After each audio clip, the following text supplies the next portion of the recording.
Hi everybody, Dr. White here again. Got my coffee pouring in the background, getting warmed up for a really exciting topic that I think you'll like, power series.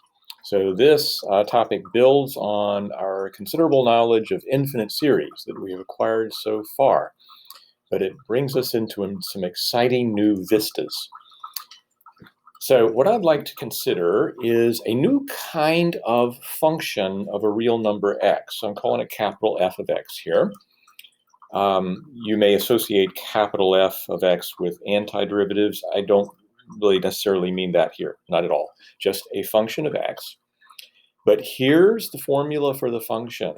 Here's the rule for it. You take your real number x and you form that infinite series off of it, okay? And so this particular one would come out as a 1 when n is 0, and a minus 1 times x to the 1 when n is 1, and a 1 times x squared when the n is 2, and so on. And so there are powers of x involved, so we call this a power series. Basically, it's like a glorified polynomial. It's like an infinite degree polynomial in the variable x, okay? And, you know, for a given power series, that series may converge for some values of x, but it may diverge for other values of x. And so the domain of this function of x here need not be all of the real numbers. It may be some subset of the real numbers. We'll look into all kinds of examples in just a bit. This particular one here that we're working with, this one here that we're working with, this one here, this one that we're working with, you could write minus 1 to the n and times x to the n as minus 1 times x raised to the nth, which is a minus x to the nth. So this is just what this is.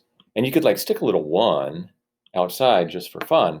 And then you see that you're looking at the standard form for a geometric series. This doohickey is actually a geometric series all along. And we've got it here written in standard form. The ratio is the minus x. Sorry, it's a typo. It should say minus x, not x. I'll fix that right here.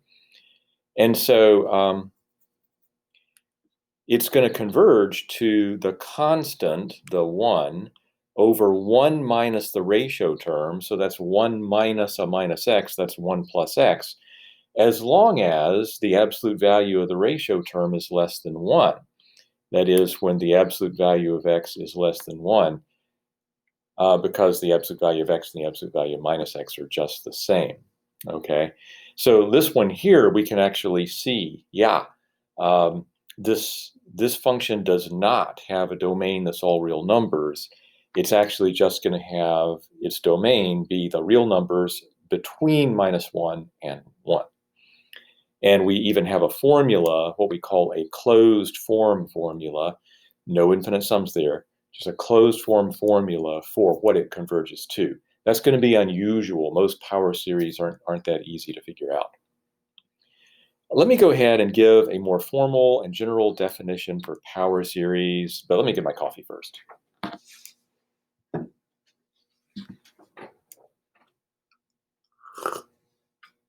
So in general, a power series with a center C is an infinite series that's a function of real number x and written out like this. And so what you've got is a sum. I've got n goes from 0 to infinity. You're actually allowed to start anywhere you want with your n. But you have a sequence that doesn't depend on x. It's just a sequence, an, times x minus c to the n. So the center is this number you're subtracting off from x before you raise to the nth power. So if I were to write this out for first few terms, when n is 0, I've got an a0 times an x minus c to the 0, which is a 1. So we just have this. And when n is 1, I'll have my a1 times x minus c to the 1. So I'll have this. And then here's what I get when n is 2, and so on. So that's the general form of a power series.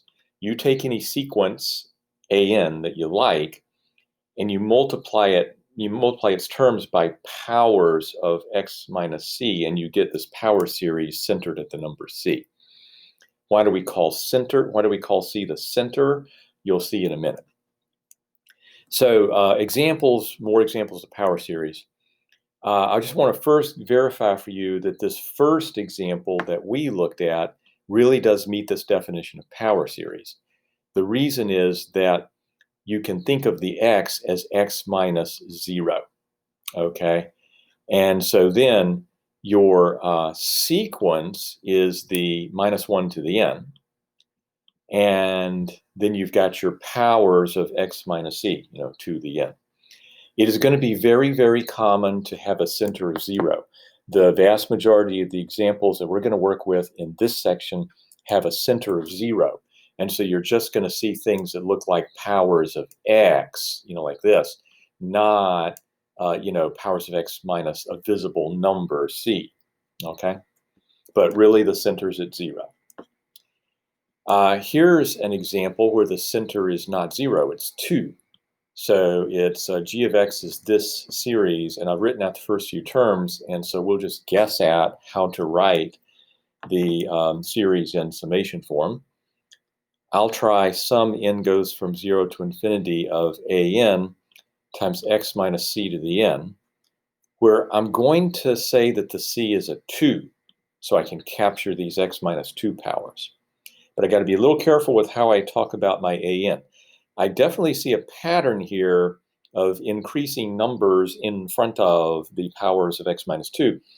But you see this first number is a 1, and then this next coefficient on x minus 2 is also a 1. And then we go to 3. So I shouldn't say that my sequence an is just the number n. I really need to say this. I need to say that a naught is 1, not 0. And that then an is n for the n bigger than or equal to 1. That would determine my sequence of coefficients, okay? So this does meet the definition of power series, and it has a non-zero center of 2. The big question for this section with power series is going to be, for what values of x do they converge? What's the domain of this fancy new function, So I'll call it the convergence-divergence question. And I want to attack that question with some tools that we have at our disposal. So let me give myself a little sample power series. Okay, f of x is the sum n goes from 1 to infinity, x to the n over n2 to the n. I stress here, it is totally okay to start at n's that are bigger than 0. Like here, we're starting with n equal to 1. You still have a power series. Okay, I want to find out for which x does this power series converge. Well, convergence divergence questions, we have that big list of strategies and tools, from previous sections that we can bring to bear to this. And when I look at this guy, I see exponentials like x to the n and 2 to the n mixed with powers of n. The n is the first power of n. So maybe the ratio test would be a good way to go. So I say, let's have rho be the limit as n goes to infinity of the limit of the absolute value of the n plus first term over the nth term of our series. Now I stress here the an plus 1 and the an are not the coefficients of the powers of x, they're just the actual terms. So like an plus 1 is what you get from here if you stick an n plus 1 in, okay? And so you'd have this. And for the sticking the n in, you'd have this. Well, you wouldn't have this, you'd have just x's.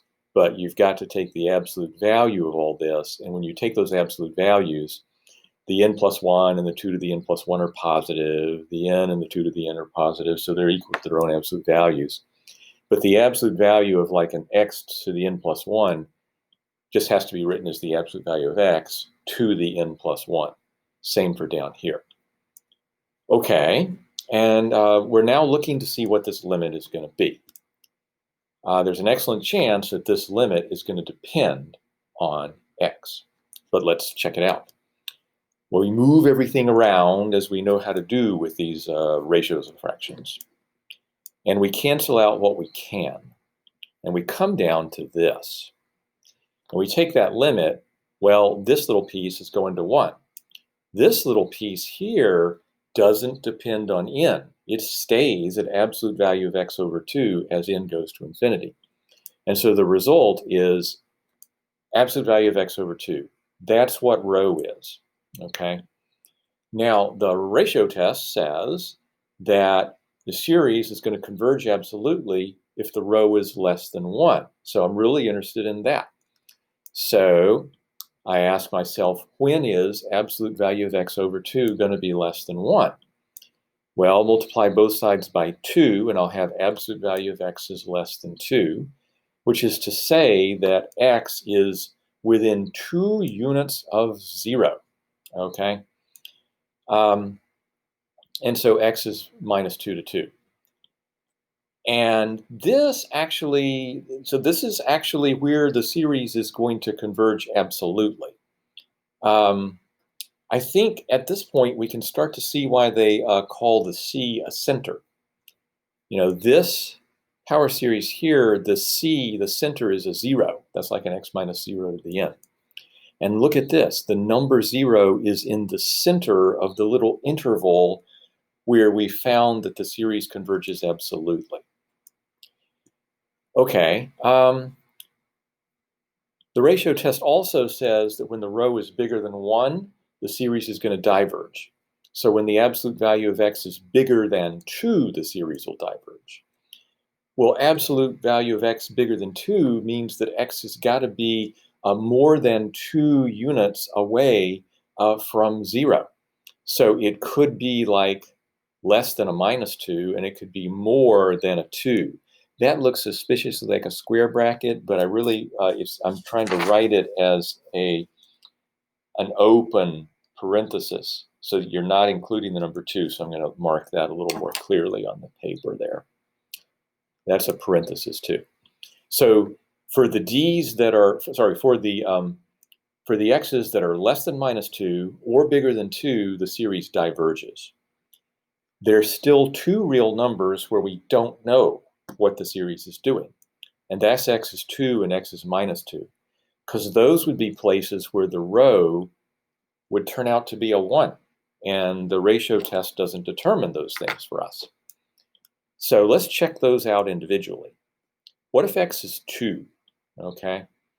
Then I just got to go up here and I got to plug in a 2 where I saw an x. And I would end up with this. And the 2 to the n's cancel, and I end up with the harmonic series, which diverges. Okay. What if x is minus 2? Plug in x is minus 2, I would get this. And there, I have a minus 2 to the n over a 2 to the n. That's the same as a minus 1. Minus 2 over 2 is a minus 1. A minus 1 to the n over that n that we still see on the bottom. So that's like, you might call it the alternating harmonic series. And that one you can apply the alternating series test to, because the positive part of the alternating series is the 1 over n. It's positive, it decreases, and it decreases to 0. I'm going to write like a downward arrow to mean that it's decreasing and its limit is 0. Anyway, you've got all 3 things you need for the alternating series test to apply. This series converges. So f of x is actually going to converge on this set of x's, if I write it in interval notation here. Everything down to and including minus 2, square brackets, up to and not including plus 2. So that's the domain of this function, and it's the set of x's where the power series converges. So we call it the interval of convergence. That's kind of the name of the game when you're working with a power series, is you often want to know what is its interval of convergence.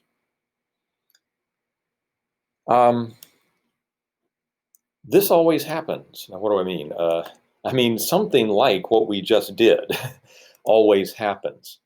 Applying the ratio test always delivers the information that you would like to have that you can then work with to figure out the interval of convergence.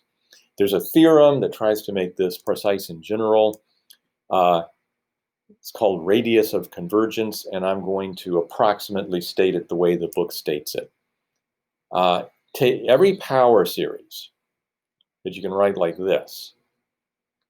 If, when you try the ratio test, you actually get like a limit, of infinity or some positive number, you actually get like a convergent limit, then you can reason as follows. It'll have what we call a radius of convergence R, and that R is either going to be 0 or positive or infinity.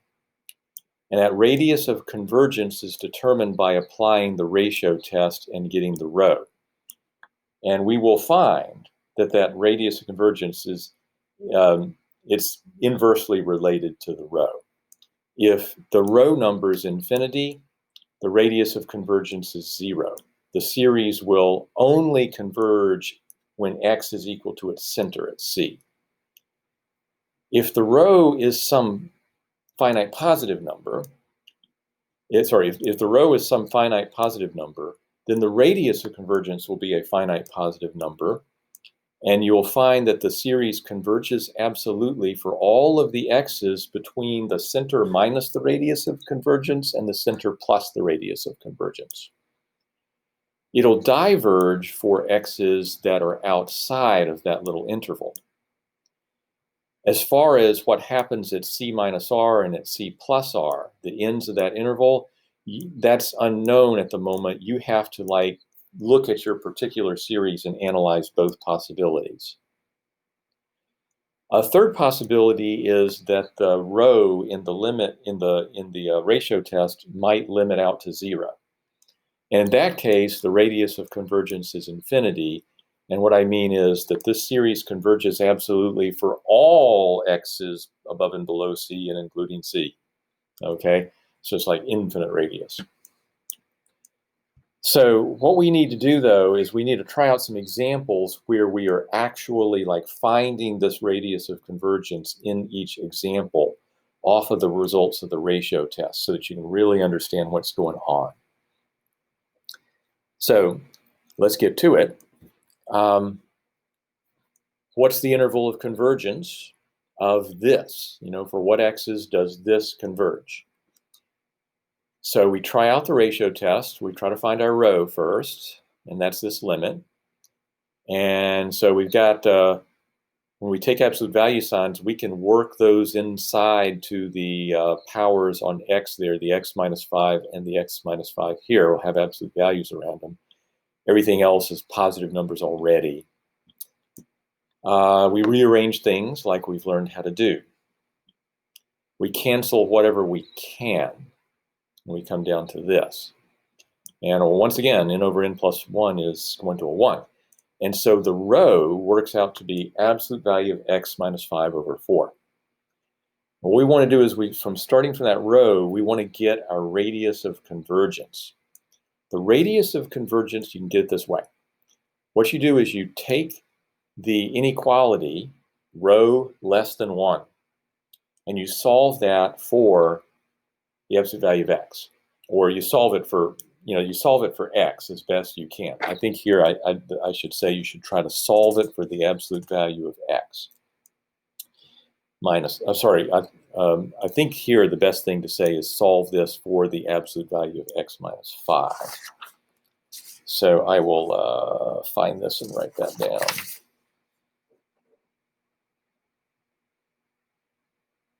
There we go.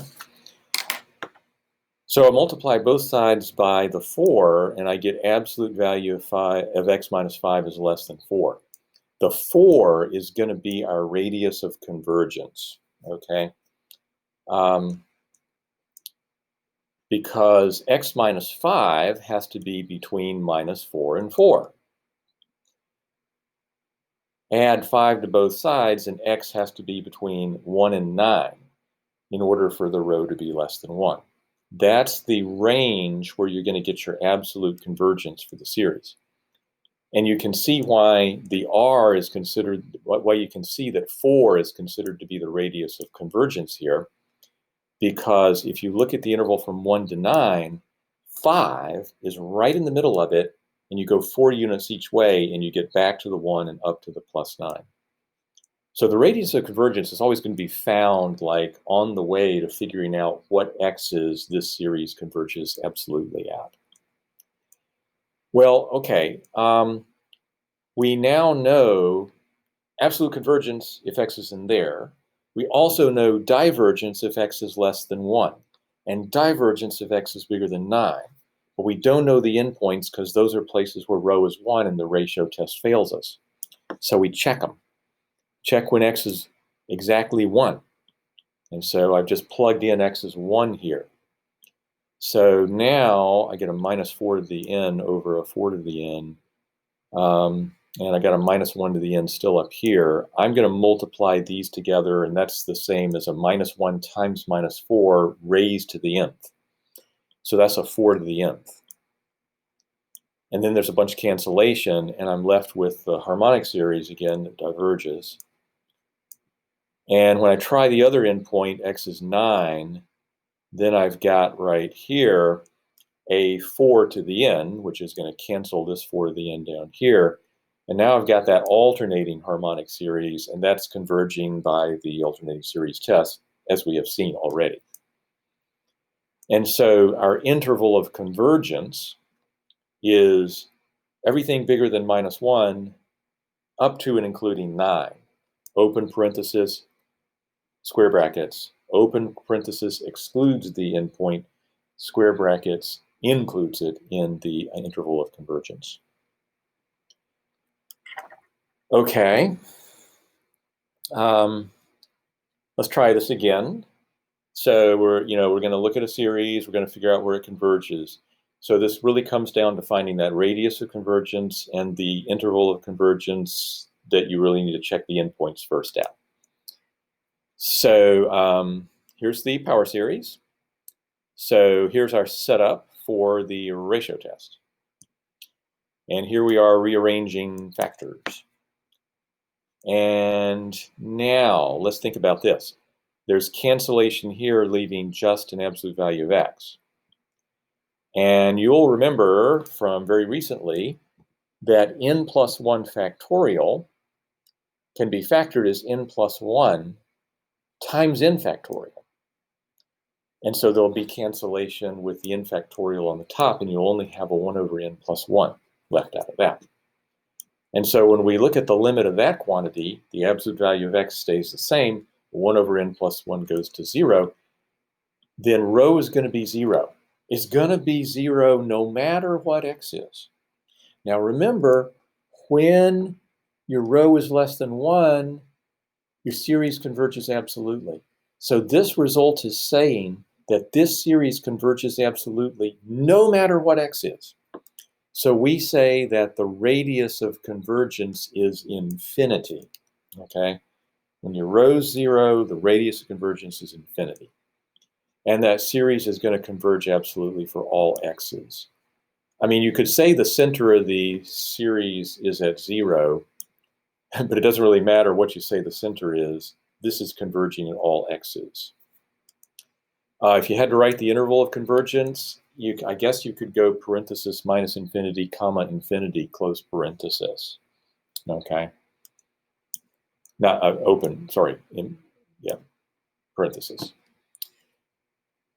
Another example, say this is your power series. Let's get the radius and the interval of convergence. So set it up with the ratio test. Work those absolute value signs in. Simplify whatever you can. N plus 1 factorial over n factorial leaves you, and whoops, that's going to be an n plus 1 on the top, not an n on the top. So let me fix that. So when you look at the notes, you're going to see an n plus 1 right here. And you'll see an n plus 1 as a factor right there in parentheses.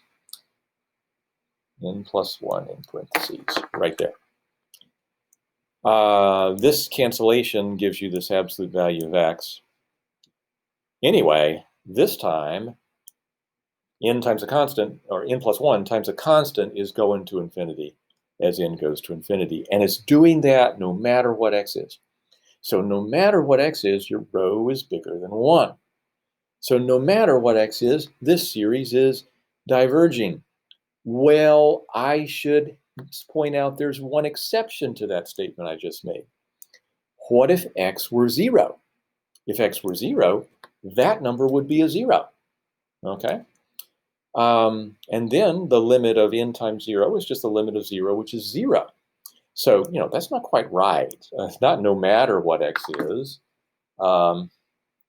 It's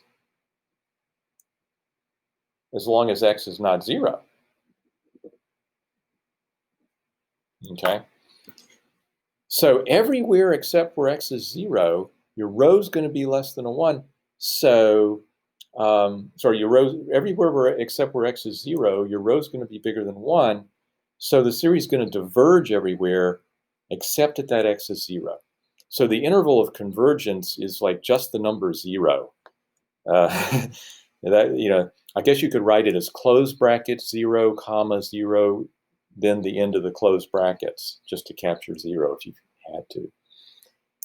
The radius of convergence here we would say is 0. We're thinking of the center of the infinite series is at 0, and the radius of convergence is 0 because you only converge at that center. So that's basically these last three examples have shown you how the three ways that things might turn out when you do one of these analyses of a power series. You could have the rho works to a finite positive number, in which case you get a little finite interval of convergence. You have to check the endpoints. The rho could work out to 0, in which case you get convergence for all real numbers. The rho could work out to be infinity, in which case you get convergence only at the center of the series.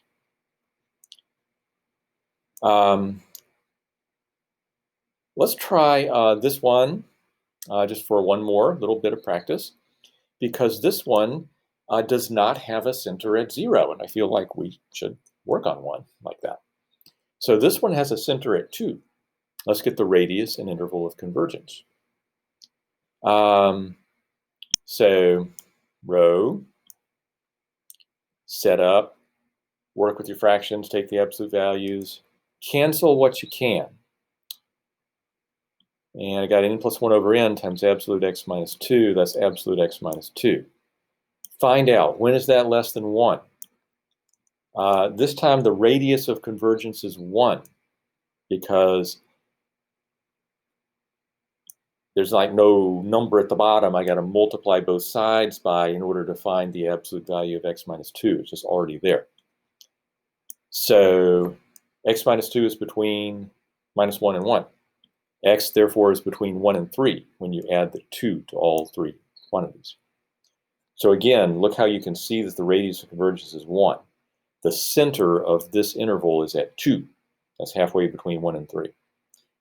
And the 1 and the 3 are both 1 away from it. They make the radii. Okay. Got to check the endpoints. What if x is 1? So then plug in an x is 1 into here, and you get a 1 minus 2, which is a negative 1 to the n. And what happens to this? Well, I think about n times negative 1 to the n as a sequence, because I'm thinking about the nth term test for divergence. And I get stuff like negative 1, positive 2, negative 3, positive 4. So I get like big positive, bigger negative, bigger positive, bigger negative. This sequence is not converging to anything. So that means the series has to diverge. And what about this one?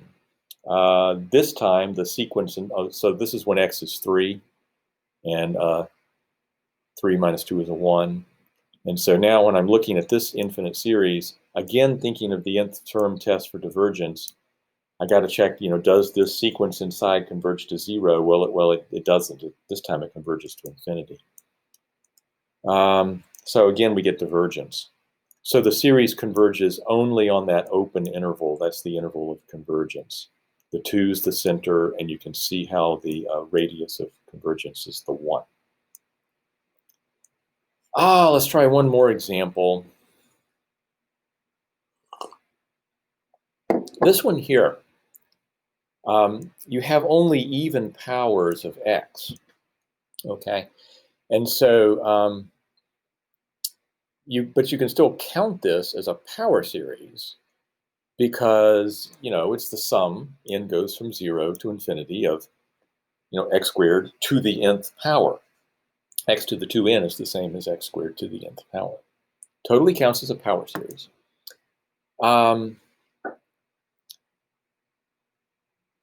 Let's see if we can figure out the interval of convergence.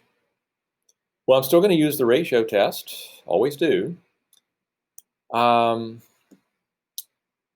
So this time, when I work in the absolute value signs, I've got absolute value of x to the 2 times, that is a typo. That should be a 2 times n plus 1. That is a really bad typo. It's such a bad typo that I think I'm actually going to just stop this video right here, and I'm going to start this example again, so you'll be looking at something correct. So we're going to start with this example again when we come back. See you soon.